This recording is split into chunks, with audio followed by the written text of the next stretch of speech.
postal products and services, enhance organizational competitiveness, improve efficiency, and lower the cost to operate, as well as provide better workplaces and careers for Postal Service employees.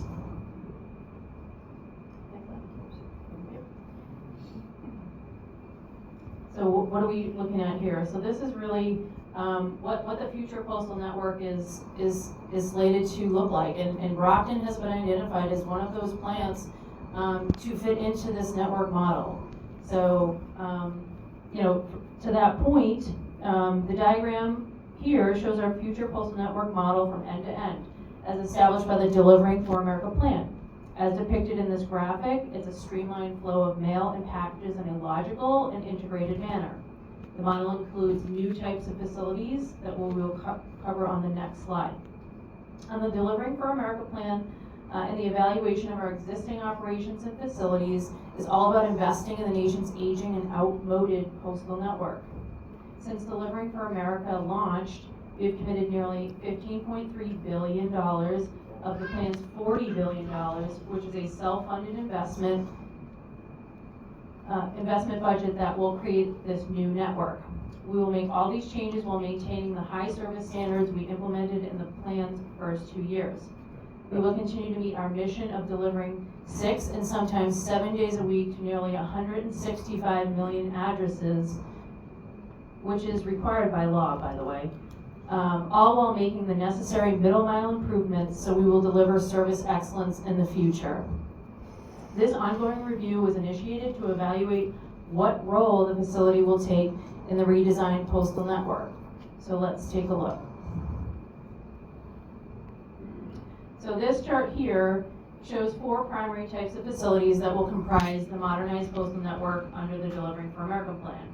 60 of those will be national, regional processing and distribution centers across the country, and will be supported by a streamlined constellation of local processing centers, Brockton, sorting and delivery centers, and delivery units to more effectively and efficiently move mail and packages across the nation. The Brockton PNDC Network Investment and Modernization Review was initiated in January to evaluate what role the facility will take in the redesigned postal network and to assess potentially moving some of the mail processing operations from the Brockton PNDC to the Providence PNDC.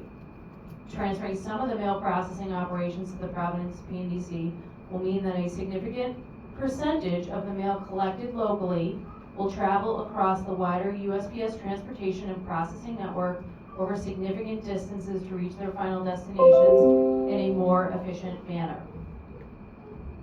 Mail and packages destined for outside the local area may receive better service and be more cost effectively distributed by aggregating it with mail and packages from other areas going to the same places that will likewise utilize the wider postal network to be transported significant distances from where the mail originated.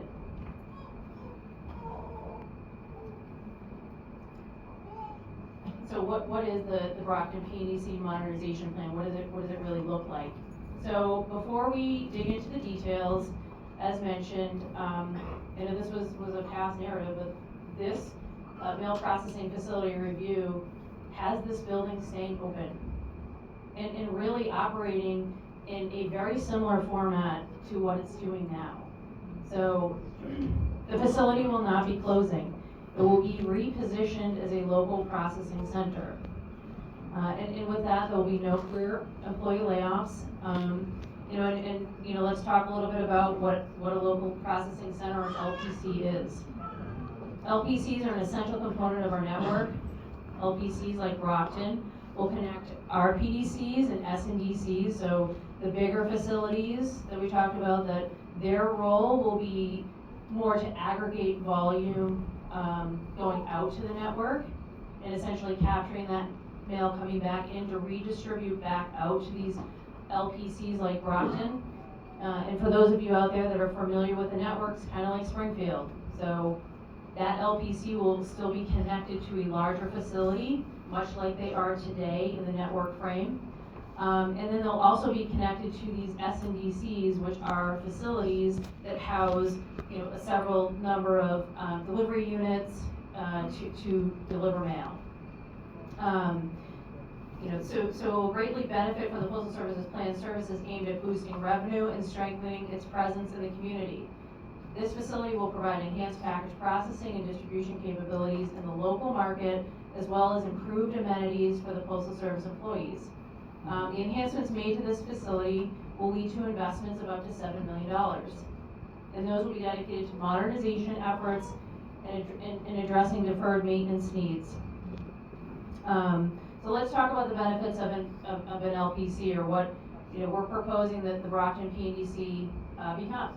So creating the LPC operation as a separate and distinct functional unit from the network RPDC function will allow the Postal Service to standardize operations across regions and provide specific management focus on letter and flat operations.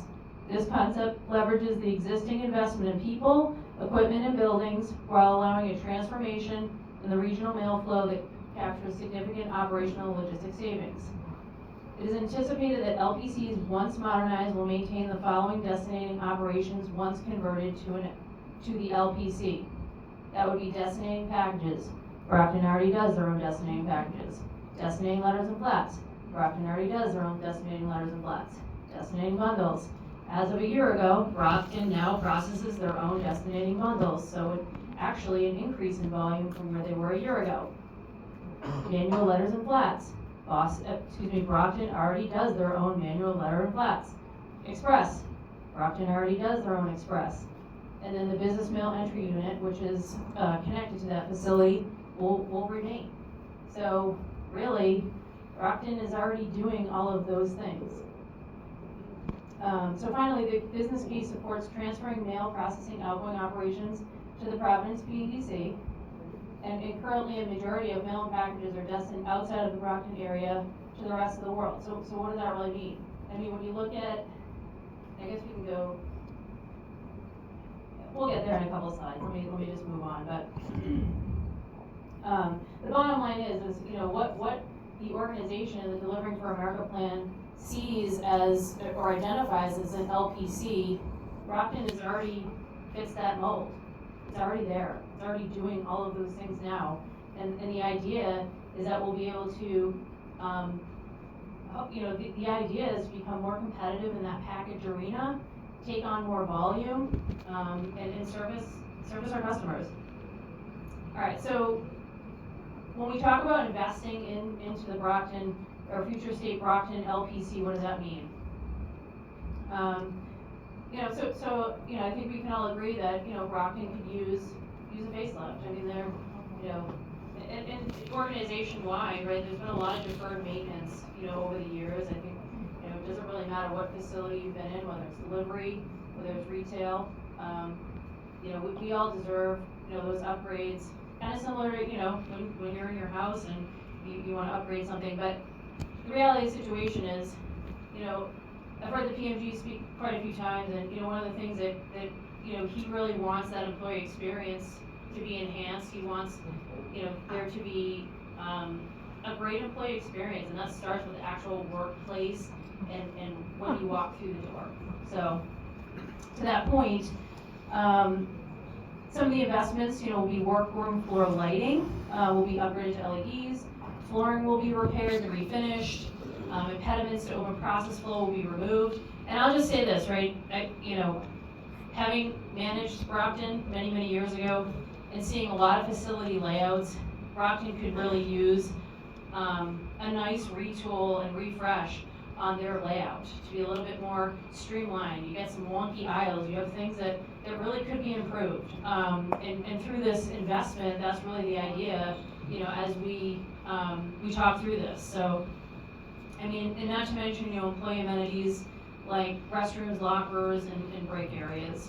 And then just talking about like some of the equipment, right? Currently, when you look at the machine set here, what we're talking about, what would stay in the facility?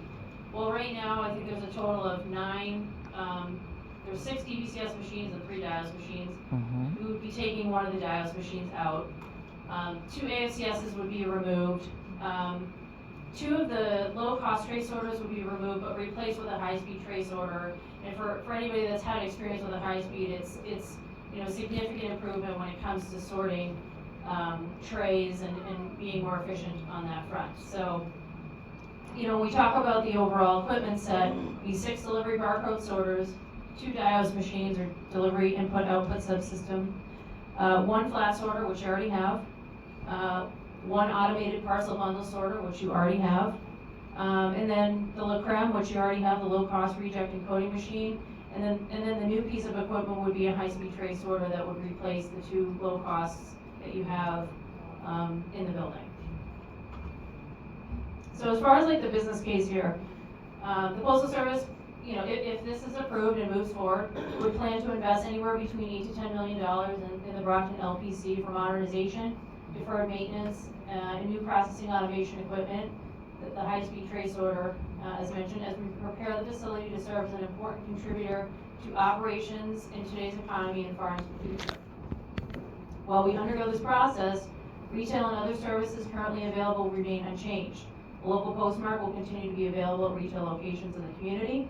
We do not anticipate any changes to residential and business time of delivery. Business mail entry, post office, station and branch retail services will remain unchanged. Delivery services are expected to remain unchanged in most cases. Establishing the Brockton facility as a local processing center will provide some cost savings to the Postal Service. We currently estimate those savings to be anywhere between $1.8 to $2.4 million annually. You know, and just to kind of reiterate, I know there's a lot of concern, you know, over, you know, what's the bottom line with the career impacts. Right now we're showing a total impact of seven employees and 3 managers. So, you know, and as this evaluation moves through, you know, that could change. Lies. Absolute lies. So, okay. Okay, I finished. We'll turn it over to you when we're done. Thank you. So, you know, the Postal Service, I mean, just in general, has made a commitment to ensuring there's a clear path for our current employees and pre-career employees to obtain full-time positions. And, you know, just as context, there's over 500 vacant career positions within a 50-mile radius of the Brockton PDC. So that is just something to be aware of. Yeah, but the boy wants that pleasant employee experience. Well, we've already let go of people too. You'll all have your moment. So our pre-career workforce is a valuable employee category that provides us necessary operational flexibility leading to efficiencies. Like all employers who have a flexible employee category, there's a higher turnover rate with these employees, you know, providing us the opportunity. However, I do want to mention though that over the past year, I mean, we have converted, you know, several employees, not only in the Brockton facility, but also in neighboring facilities, and that's our commitment to the workforce. So, what are the next steps? So, as discussed, these are preliminary findings, and you know, no decision has been made.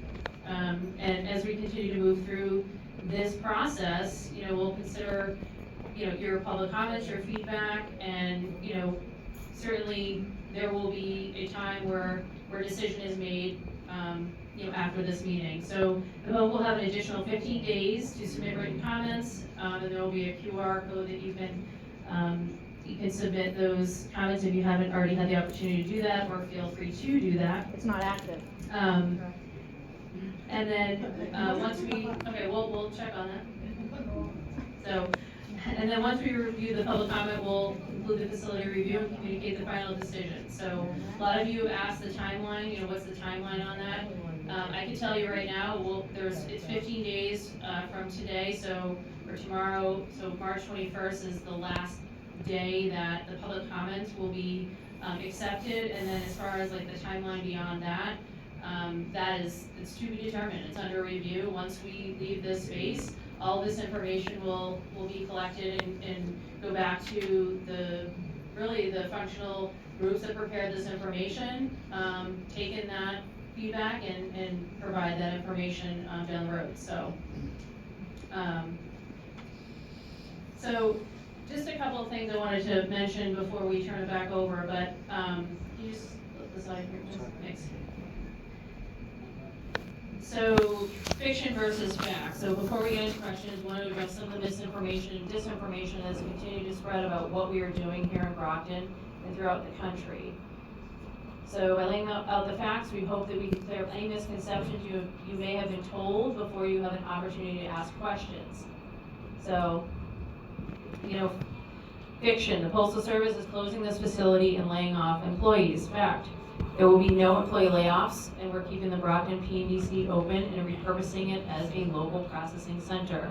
As discussed, essentially what Brockton does today is what they will be doing in the future.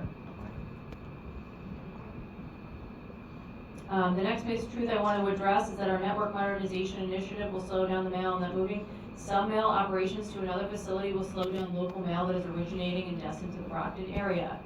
Local mail, meaning mail originating and destinating to the same processing and distribution center or PNDC, would not be delayed under this plan. While this type of mail would travel first to the Providence PNDC to be processed before returning to Brockton, it is important to know that local mail is a 2-day service standard. So the service commitments that we live with today. And this mail would continue to be processed and delivered in 2 days. In fact, these changes will make our processes more efficient and dependable because most mail does not stay in the local area, but is destined for other regions. So, your question might be, okay, well, how much mail does Brockton actually process on a daily basis? Somewhere in the neighborhood of about 2.2 million pieces. So the percent of mail that we're looking to move in this study to Providence is about 13%, about 290,000 pieces. So 87% of your mail is going to stay in the Brockton facility. And of the 13% that is moving potentially to Providence, 30% of that belongs back in Brockton. So 70% of that 13% is what is destined for the rest of the world.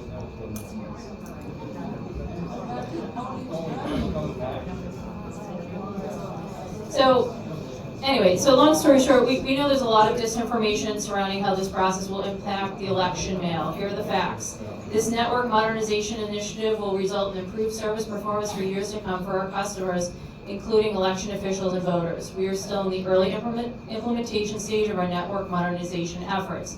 These changes will have no bearing on the Postal Service's commitment to fulfilling its role in the electoral process and in delivery timing consistent with our service standards. Finally, it is false that the Postal Service will no longer use a local postmark in Brockton. Customers will be able to obtain local postmarks at regional post offices. So, again, I'll just kind of reiterate. When we're talking about the mail that is under review for movement potentially to Providence is 13% of 2.2 million pieces, which is about 290,000 pieces, give or take. Of that 13%, 30% of that is Brockton mail, the other 70% is mail that goes out to the world. All right.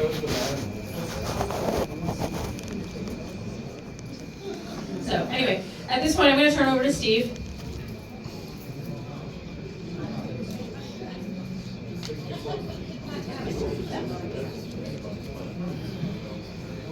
All right, before I open this up for the public comment period, I'd just like to ask if we have any representatives here from any of our congressional offices or state officials that would like to get up and make a statement. Mayor's here. They can please do that at this time.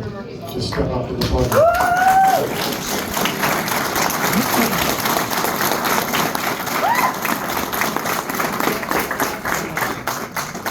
My name is Robert Sullivan. I'm the mayor of the city of Brockton. Make sure the mics are up front. Up front. You can go up front, yeah. On the building. So first of all, my name is Robert Sullivan and I'm the proud mayor of the City of Champions here in Brockton, Mass.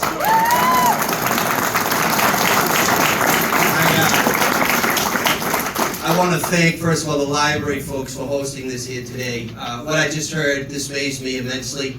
I am a labor mayor. I support all of the proud union members, the postal carriers, everybody that has really made our country great. So I've been the mayor since January of 2020, 6 weeks before the pandemic. But prior to that, I was 14 years as a city councilor at large. And I remember a very similar meeting at West Middle School where Congressman Steve Lynch was there and I was there, and a lot of elected officials saying, do what's right for Brockton, do what's right for the employees of the Postal Carrier Service. Don't do any changes. Now, what I did like up there is investing $7 million in the facility of Brockton to help the employees. I like that. I like that a lot. But I don't like any percentage going to Providence, Rhode Island. I just don't think that makes sense. I'm not, believe me, I'm not here to point fingers. I don't roll that way, and I want to thank you for being here, and you have to do your job. But my job is to fight for Brockton, and Brockton people that live and work in the city of Champions, and I will continue to do that. We have a great delegation here. We have Senator Markey's office here, Congressman Lynch's office is here, Senator Mike Brady. But I will tell you right now, we're going to fight this tooth and nail. We cannot have any percentage go to Providence, Rhode Island. If anything, increase it here in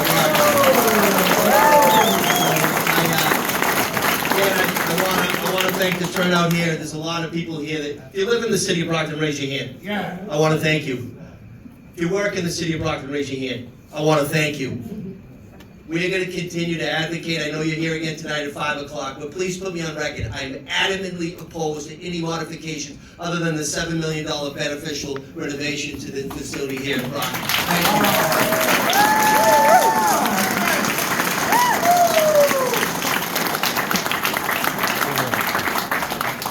Thank We have any other representatives from? I'm representative from Senator Markey's office. Please. My name is Mark. I work on postal matters in Senator Markey's Boston office. I want to read a statement from the senator who says that he supports the residents of Brockton, the American Postal Workers Union, and the nearly 400 employees of the Brockton Processing and Distribution Center, and opposing any facility change that would transfer mail processing operations out of the facility. In the initial findings, USPS wrote that the business case, not the labor case, not the service case, the business case supports transferring mail processing outgoing operations to the Providence PNDC. The United States Postal Service should be in the business of maximizing service, not just maximizing profit. These initial findings show little concern for the employees of the facility who work tirelessly to serve our communities every single day, or the increased delivery time for the residents of the 020 and 023 zip codes if processing was moved out of Brockton. I hope the United States Postal Service will reconsider their initial findings, especially in light of the significant public input, and choose not to transfer or consolidate any operations in this facility. Statement from Senator Markey. Thanks so much. Thank you. Any other congressional officials? Excellent. For those of you who do not know me, I am one of the city council at large, the guy with the long last name. If you recall last election, you see those billboard on the street, that was me. And what I can say tonight is that we topped the tickets. So with that being said, people believe in us and they want us to do the right thing. I am so happy to see the turnout. I would like you guys to clap for yourself. Do that, come on. Let me just put it to you like this. As somebody who represents the entire city, I just want to make it crystal clear that I am 100% against any percentage going to Rhode Island. 100%. I don't care. I don't care whether it is 13% or 0.something%. I'm against it. So what we have to do, we have to come together as a community. Whether you live in Brockton or not, as long as you work in the city, this is your home. There is no way we can possibly accept any percentage of our workforce to go to Rhode Island. It is unacceptable. It is good. And at the end of the day, it is up to you guys to determine the outcome. Let me just put it to you like this. You are voters. Pay attention to this. You are voters. And I don't care whether or not you vote for me or somebody else. Your vote should be based on what you want. Not what I'm saying, not what somebody else is saying. Because at the end of the day, there are so many people out there who don't give a damn about you. And as long as they can get what they want, then who cares? It's you who go out there every single day to do their job. It is you who go out there to making sure that we get our mail and making sure that that building processes the information accordingly. We cannot just come here and let people tell us how to do our job. You know your job and you do it well. We have to come together as one and making sure that we send a loud message that we, not just as Brockton, let me just put it to you like this, the entire Commonwealth of Massachusetts is against what's going on right now. We are not in the business of taking our business somewhere else. And you know what's so funny? I mean, as a policymaker sometimes, you know, you got people come in front of you with a statement claiming that this is just what we're gonna do. And by the time they get to what they propose, it's more complicated. I've been there and seen it. And I hope you guys don't give up on that fight. And here's my promise to you.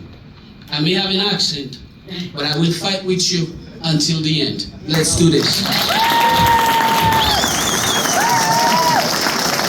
Thank you, sir, for your comments. Next gentleman. Hello, my name is Matthew Lynch, Mass District 8 congressional candidate and a citizen of the town of Abington. I'm here to voice my concerns over the so-called modernization of the USPS facility here in Brockton. This center is a crucial point in the mail chain of the South Shore. I, like many people here, feel that this plan will negatively impact the community by perpetuating mail delays, layoffs, and disruptions to local businesses. I took the time to go over the documents that USPS has published on its findings for the review. In their plan, lays out that they wish to outsource part of the mail processing procedures to the Providence, Rhode Island plant, even though performance data, which is acknowledged on USPS's website, shows that Providence regularly scores poorly in bringing the overall quality of our mail service to the bottom 5 in the country. For instance, data from last month alone shows that Providence performed at only 79% efficiency, while Brockton operated at 91%.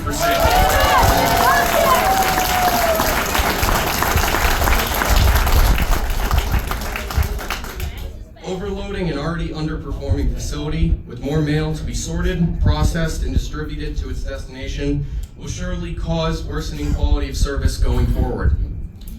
It is stated within the initial findings document that delivery times of mail to residents and businesses should not change because of the review. Clearly, USPS cannot guarantee that this plan will not delay mail deliveries. The guarantee of layoffs, however, which USPS acknowledged in the same document, states there will be no career employee layoffs as part of this initiative. Then in the next paragraph, they contradict themselves by saying due to the transfer of outgoing operations, an estimated net decrease of 11 craft and 3 management positions are projected once the initiative is complete. 11, yep, not 7, 11. The amount of contradiction and uncertainty in the findings document does not give me confidence in the decision-making of the United States Postal Service and their ability to enact changes that will improve service in our communities and protect the jobs of the hardworking people in the Brockton facility. While an actual modernization of the plant, the lighting and floors, to machinery and safety is always a good thing, I do not believe that outsourcing mail processing and jobs to another facility is the way to go. In the end, the possibility of disruption is too great a risk, and if this is the only way that the facility can be updated to the new standards, I would rather no changes be made at all. Thank you.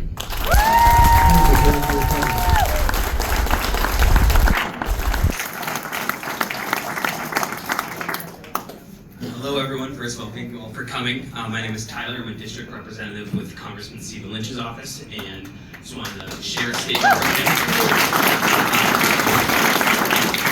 Firstly, if he was here, I feel as though he would echo a lot of what has been said thus far in terms of members of the delegation that are here, but as of right now, he is opposed to the transfer of mail operations to Rhode Island and has been in constant communication with the Postmaster General to find a workable solution. And on top of that, I did want to read a part of... We can't hear you back here. Can you hear me better? This is good. All right, I'll try to speak a little louder. But I want to also read a part of his letter that he did write to the Postmaster General on the 5th, which would be yesterday. I'm greatly concerned about the potential detrimental impact of other initial recommendations on the nearly 400 USPS and other employees that sort hundreds of thousands of letters and packages daily in support of timely and efficient mail delivery in the city of Brockton and its surrounding communities. In particular, this misguided review determined that the quote-unquote, the business case supports transferring some mail processing operations to the Providence PNDC in Providence, Rhode Island. This dedicated postal workers at the Brockton Processing and Distribution Center and the communities they serve deserve much greater clarity on the details and ramifications surrounding these troubled proposals. With the Brockton facility currently staffed by 142 full-time regular postal clerks, 140 full-time mail handlers, 35 career mail handler assistants and postal support employees, 48 full-time maintenance employees, and 28 full-time motor vehicle operators. It is critical that our Brockton postal workforce receives concrete assurances from USPS leadership that the agency will not reduce staffing levels for any positions at the facility. Moreover, the genuine commitment that these employees continue to demonstrate towards their vital public service mission demands that USPS address workforce and community concerns that its review and mission demands. As I am sure you would agree, the strength of the United States Postal Service lies in its employees who work to process and deliver the mail to every home and business in America 6 days a week.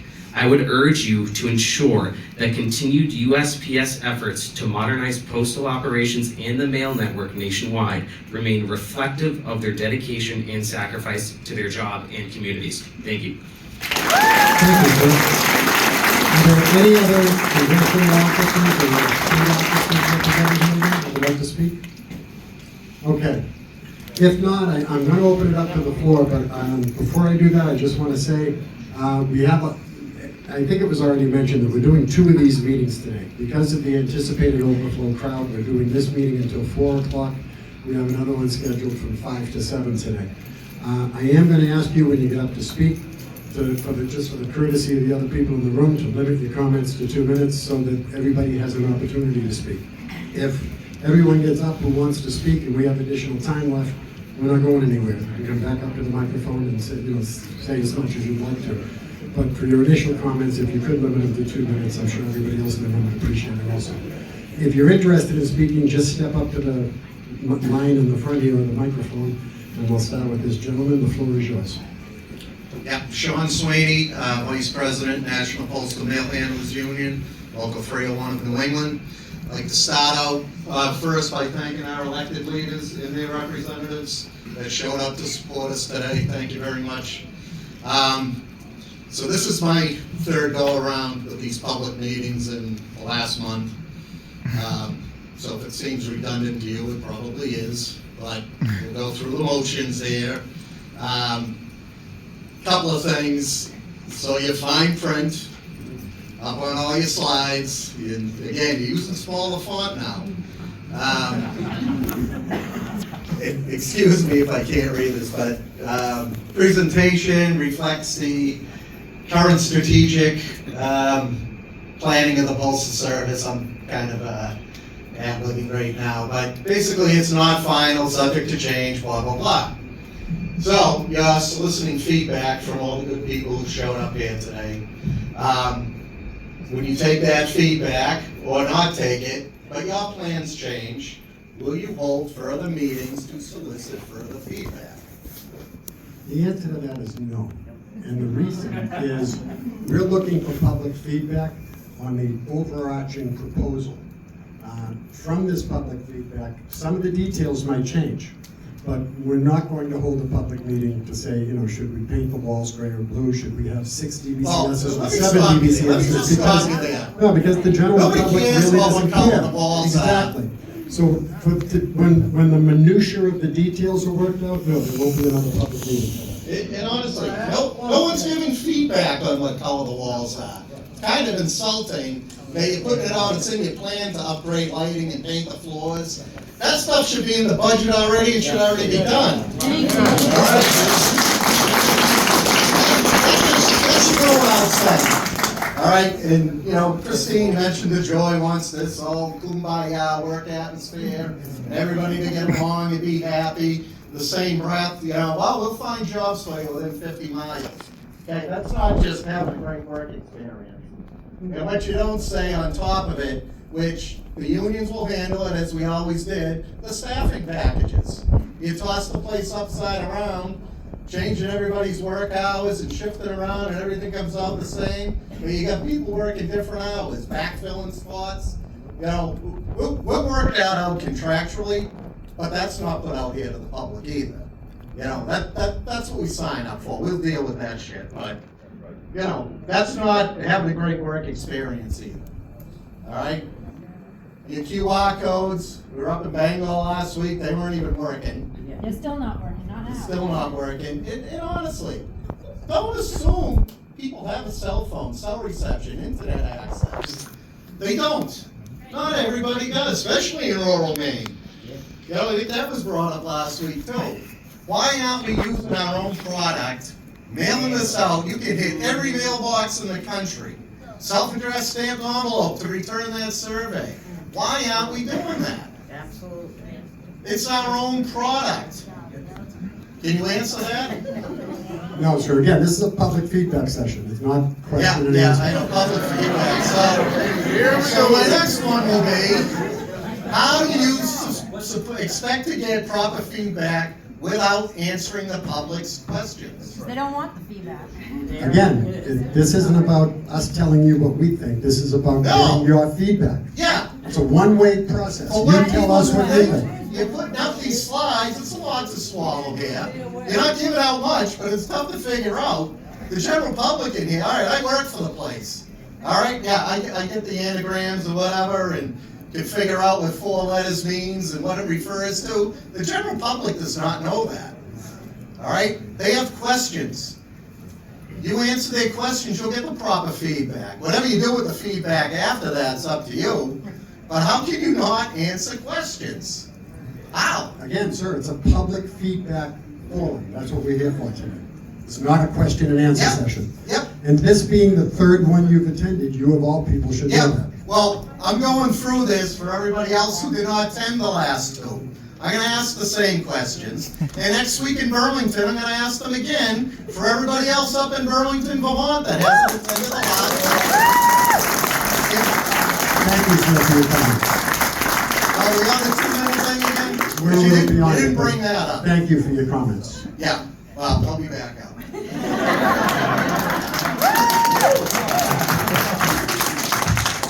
Since they don't answer questions, I'm gonna ask them from the audience. 1, does anything they said make sense to you? No. Okay, make sure they know. Because number 1, fact and fiction, all we heard was fiction, or omitted facts. I'll use one for an example. You can still get your postmark. Well, before, you could throw the mail in the mailbox and it get processed in the Brockton plant and get a Brockton postmark. The only way you're getting that now is if you get out of your car, you go into the post office and have the clerk stamp it for you. Because now it's going to Providence. And anybody that tells you, let's say we're in the pizza service, you order a pizza today, locally, they ship it down to Providence and bring it back to you tomorrow. Does that improve your pizza service? Post office is also employing things like, they don't fill the truck. If the truck's not filled, we don't let it go. Okay, so now we go to bus service. You're trying to take the 6 o'clock bus home. It ain't filled. They're not sending it until 7 o'clock tomorrow morning when it's filled. Is that service? So what you're hearing here is nothing but a line of crap. It defies common sense. They said at the beginning of the presentation we could ask questions. Now we can't. They have nothing but unreadable disclaimers. They hold this meeting at the most inconvenient time for people. People gotta work. They hold it in a phone booth with 6 parking spots. They don't want to hear from you. They're just going to do what they're going to do. The elected officials pointed out that this is a service. These are business decisions from a postmaster general that comes from the trucking business. And what he's creating is a network so that he can make money off the additional trucking going from one location to the next because they don't have anything local. And bypass postal service employees who do the same type of trucking, only the Joey can't make money off it. So now we go to this. Let them have it. If it smells like shit, it sounds like shit, it's shit. Thank you, sir, for your comments.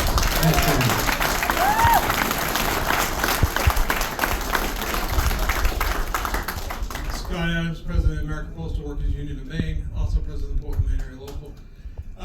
What you missed on your Butterflies and Rainbows slideshow now was any information on the local transportation optimization, which I think you're hiding from the public. And I would thank anybody who doesn't work for the Postal Service for being here, and the congressional reps. Everybody needs to understand that I know you're going to consider what everybody says and maybe later make a decision. My understanding, Brockton is on that list for local transportation optimization in September, so it's already in motion. And what that means, for those of you that don't know, is one trip will allegedly, I'm going to guess, leave Providence in the morning, bring all the mail to Brockton, and return to Providence that day with a full truck. It's got to be full because that's the way Louis, runs his stuff. And then anything mailed in the area that day isn't leaving until the next trip, which is the next day. They built in a one-day delay. In 2012, we had overnight standards in the state of Maine, and I'm sure you had overnight and two-day delivery in Massachusetts, but you're building in a one-day delay. And I'll say what I said in Bangor, shame on you for going home and carrying that banner that you're delivering for America when you're delaying for America. And on top of that, following Brother Hoffman, it's really nice that President Biden tapped Marty Walsh out of Boston for Board of Governors. Because we've been asking for Louis DeJoy to be either to resign or be removed. Let's get the Board of Governors filled and stop this bullshit that's going on. One of the slides also, and it's fiction, and somebody created the fiction and said we're laying off. We're not laying off. You have to separate non-career employees to the maximum extent possible before reassigning career employees. If you're separating them, is that not a layoff? Yes. You're playing with words to get through this bullshit. Thank you, sir, for your comments. I'll be back.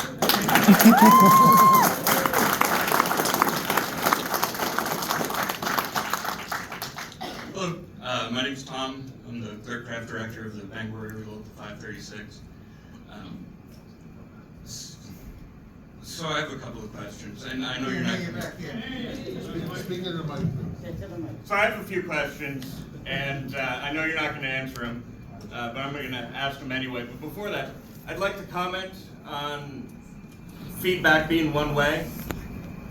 Okay, I mean, you could ask us for our feedback on the religious and political ramifications of the defenestration of Prague. But most people are going to have questions about that. Probably, what's the defenestration of Prague? But without any type of new information, any feedback is going to be limited. And that limitations on the feedback are being caused by you. Yeah, so you said that there's going to be a local postmark available. You said actually twice on that slide, and I've been hearing it a lot. Because it's so important that the local postmark be available, are you going to be increasing staffing to those post offices? Yeah, right. You're not answering. It's a simple question. Also, how are you considering the public feedback? There's not, like, is there like a team of people who are going to ignore it, or is it just like one person that's going to ignore it? Because all of the stuff that I've seen, there's been no mention of public feedback in any of the decisions. I also haven't heard anybody up here ask a follow-up question to a member of the public who is providing feedback. So either you guys 100% understand everything that everyone's saying, or you're just not that interested. I didn't have much today, but as a bit of a reversal, I'm going to use my time to Sean. Thank you, sir, for your comments. Next speaker, Sean. you've already had an opportunity to speak. You'll get a chance to get up once everyone else has spoken. Would anyone else like to make a comment at this time? Go ahead. Hi, I'm Dave Sarnacki. I'm the Maintenance National Business Agent, and I yield my time to Sean. You don't have time to yield. That isn't how this works.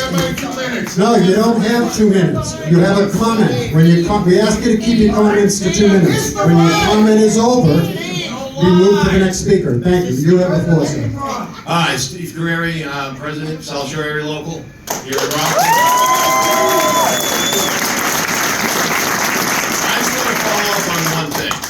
Do you guys honestly believe the shit you're trying to sell? Because I look at it this way, you're not willing to give us a damn thing? Come on, show us the proof. You have nothing up there.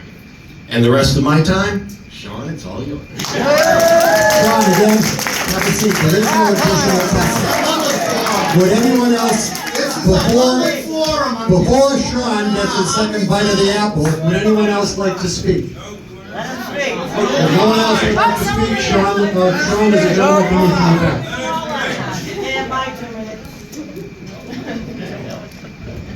Yes, sir. So, my name is Mark Stoddard, and I work for a local company that is a mail house that uses Brockton on a daily and weekly basis. I work very closely with Steve, seen him many times over at the BMEU. Questions regarding one of your slides that I saw with the DSCF discount expected to change. Now you're affecting more than just, the citizens of Brockton and their mail. You are actually affecting businesses that do business with Brockton. Brockton PNBC is a cornerstone of my business that gets probably 80% of my entire volume for the year. So, by changing the route to Providence, Rhode Island, now you're impacting my business where I am going to have to restructure my entire business based around this, and the costs that affect it may actually put me out of business. That's a lot that you're talking about. Now, in order to claim discounts that I'm giving to my customers, I have to go all the way to Providence, Rhode Island? No, why not Boston? Why not somewhere local? Keep it in Massachusetts at least. Yeah. That's all I have to say. Thank you very much. Being postal workers in Brockton. Thank you. I'd like to comment on your question. So, Brockton is going to be a local processing center. As a local processing center, it will take in and process the DSCF mail that's originated there and destinated there. It does not go to Brockton. It does not go to Providence. The same with the bundles that we brought back into Brockton 2 years ago. Right? The same with the extension to the APBS we put on the machine in order to sort the bundles. The DSCF mail will not go anywhere. So I hope that reassures you that it will not cost you more money. Thank you. Appreciate it. For now. Next gentleman. Can I have the rest of my time? Sure. Sir, there's no one else waiting to speak, so. A fucking joke we are doing. Good day, sir. All right, I just want to raise something to the mailers. Yeah. I worked in Wareham, okay? Before they discontinued the operations, they came in, they took our outgoing mail. A little piece. 6 months to a year later, they took all the equipment out. So that facility went from 100 people. If you look today, there might be, not including carriers, maybe 20 people. Not even. We had a bulk mail unit. What they did is they shrunk the window. So the mailers, some of our mailers come in the afternoon. If they can't make it in between that window, they have to wait till the next day or go to Boston or maybe go to Rhode Island. See how you're affecting everyone? I want to bring something up. We all get these, right? What's this? Our pay stub. Do you know what's on the back of this pay stub? Do you remember? From our customers. What does it say? from our customers. That's who pays our freaking bills.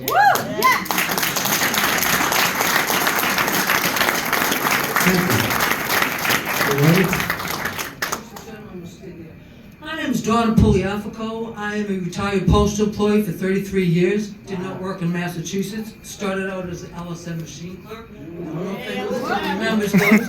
Then transferred to a carrier. This postal service, everybody works. APU, WU, the NALC, do a damn good job. We've had problems in the postal service. We had great standards. You talk about 2 days. That's disgusting in 2024. We can put UPS, FedEx, we can put a hurting on all of them if you just stop coming up with stupid policies. Ever since Detroit has been in, there has been neutral. He's got a 10-year plan. I guarantee that 10-year plan is not going to make it because he's going to aggravate the hell out of customers and they're going to beg to go private. Where I used to work in Texas, he has implemented some of these changes. I still keep in contact with some of the postmasters, supervisors, and clerks and carriers, and they tell me what a mess, and how ridiculous and how late the mail is, how mail stays in the post office. When I worked, never, ever, ever did the mail stay in the post office. Yeah. Lowered the standards down so bad that we get more nonsense from people because our hands are tied. We can do damn good jobs, but you won't let us. And DeJoy, like I said, his policies not going to last 10 years because he is going to destroy the Postal Service. He is going to lower the standards until people are going to say, the Pony Express was faster. Come on now, we can do better. And excuse me, these lovely meetings, I know you people are just the messengers, but the message is lousy, for crying out loud. We have had enough of these, we're having these meetings, get up and say what you have to say. I bet you this is mandatory. I bet you don't give a damn what any of has to say because he has already got the process to implement what he wants to do and that the employees and the customers that we are supposed to be serving be damned. Thank you all. Have a great day.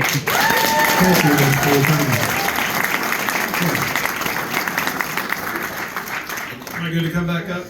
Yes, again, if anyone else would like to speak. That was a rhetorical question. You're on the Jump in line behind this gentleman and you'll be up next. Scott Adams, Portland, Maine.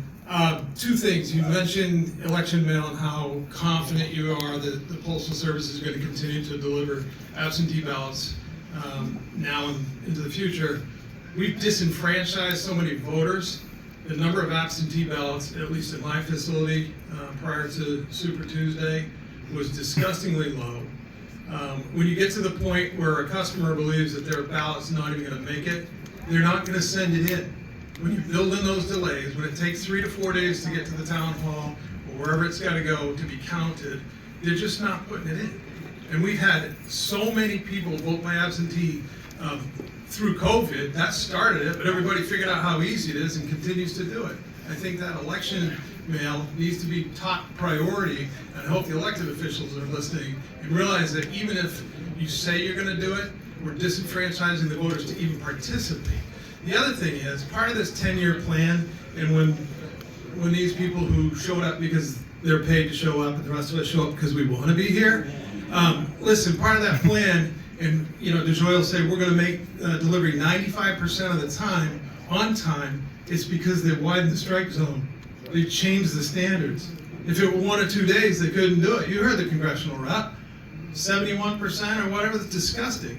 But if you widen the strike zone and you say, hey, we can get mail delivered from Brockton to Brockton in 6 days, they ought to be able to hit 95%, right? Yeah, the numbers, I get it. They're low numbers. We saw it in Maine too, down 81%, or nationwide last quarter. You're not doing it. It's not working. And we're not delivering for America, and it's smoke and mirrors. Thank you, sir, for your comment.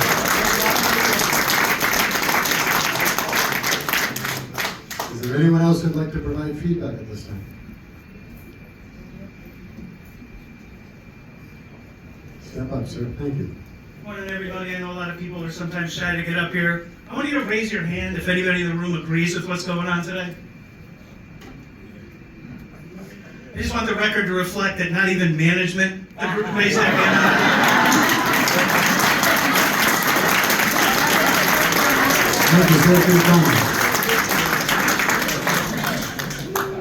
Anyone else who'd like to provide feedback?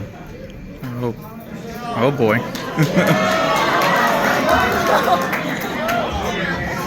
Hi, everyone. Actually, I don't even need this. I'm fucking loud as shit. All right, half of you know me. The ones that don't, you'll get to know me real soon. A lot of things also they're not letting you know is that the AOs, even though they're going to be open, they're all going to be computerized. You're going to have one clerk. Your passport's going to go through a freaking machine, which don't ask me how you're going to manage that. Everything is going to be computerized. You're not going to have clerks anymore. Now, they say these 7 when it's 11 are going to get not laid off. No, you know what they're going to do? Hey, here are the carrier routes you have available 50 miles away, 100 miles away. Oh, you can't do it? Are you quitting? Because we're not letting you off. We're not laying you off. No. You're choosing that. This is impacting more than just us. This is impacting FedEx. People have to lose their pilots because they're cutting contracts. UPS. Businesses that are trying to make it afloat. Right. Small businesses that have like 1 or 2 employees trying to make it are going to lose everything because of this. And they don't care. Nope. This is not, hey, we want your input. No, this is, we're going to do it anyway. We just want to make you feel like you had an impact. Get out there, vote. Get out there, protest. Get out there and make your voice heard. They don't care. Even management in our own building don't care. We tell them ways we want the mail to get fast, to get out the door. Oh, you want to be management? Let's see if you can do better. They don't care. None of them care. It is on us to save our post office.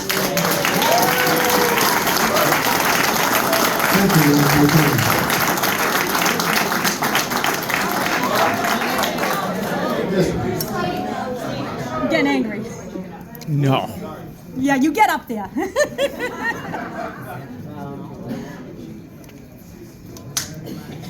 Hey,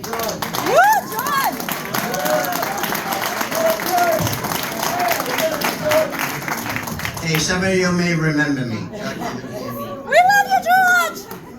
Retired 22 years. I work in a small business in Brockton, and they do a lot of mailing. And I am a president of NARF, National Active Retired Federal Employees. And I do the mailings for them. And when I do the mailings from Brockton to Brockton, it gets there in a day or 2. And the ones that go through Rhode Island, why does it take 5 days? Yeah. Yep. I say that if you're running a business, which this is, and you want to improve the business, which this is, ask the employees, they know how to do it. Thank you, George, for your feedback.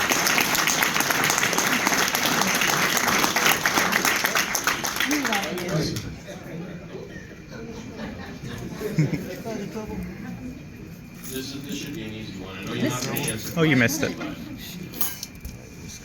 On your initial findings report, right on the second page, it was a little different than you posted up here that you actually put on your website.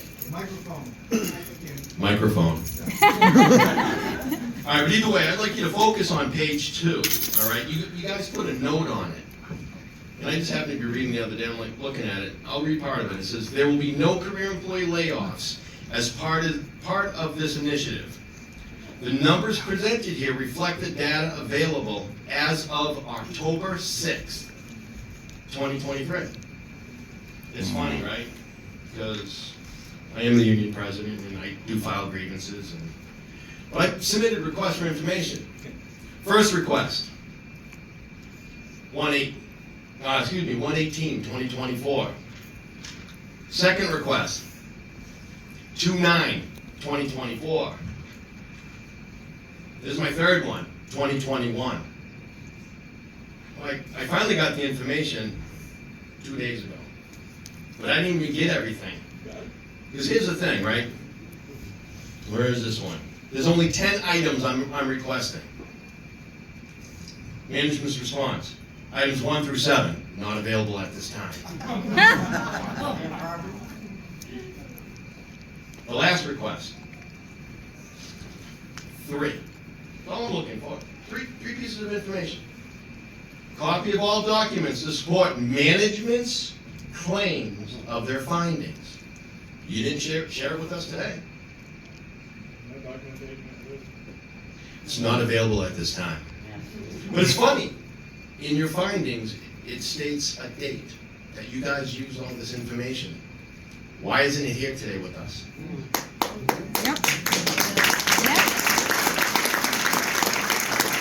Thank you for that feedback. Anyone else? Would anyone else like to make a comment? Yes, please step up. Hi, everybody. There's a lot of heart in this room today, and it's nice to see everyone get up and throw your comment in. Whether it matters or not, it's important that we're all here. We're all on the same side here. And we want what's good and right for Brockton and for all surrounding towns and all surrounding areas. And at the end of the day, the most important thing that you can do is to reach out to your congressional leaders, to reach out to your union leaders, and make them accountable. Put your comments in. Whether the QR code works or not, I don't know. Let's hope it does. But we need to hold everybody accountable. We all need to be accountable. And we all need to do what's good and right to make sure what's good and right is being done. So. Thank you for your comment. In a break here, while there's no one at the podium, two things. I do just want to thank the library staff for all their assistance today in getting this set up. Their IT staff and their administrative staff and custodian in here setting up chairs, everybody did a great job. Also, this gentleman to my right, his name is Matthew, who's standing up. Woo, Matthew! How he does what he does, as effortlessly as he does, but it's quite a skill, and we thank you for being with us today. And with that, again, I open it up. If anyone would like to make a comment, please step up to the podium. If we have no one else that wants to make comments at this time, we can wrap this up and get you guys all home in time for supper. But again, if somebody would like to speak, please, now is the opportunity to do so. All right, if not, thank you guys for coming out today. Thank you for your participation. Again, we are holding another session today at 5 o'clock. I didn't hear it. I thought I heard someone. Yeah, it was very yellow screaming. Yeah. But I'm hot.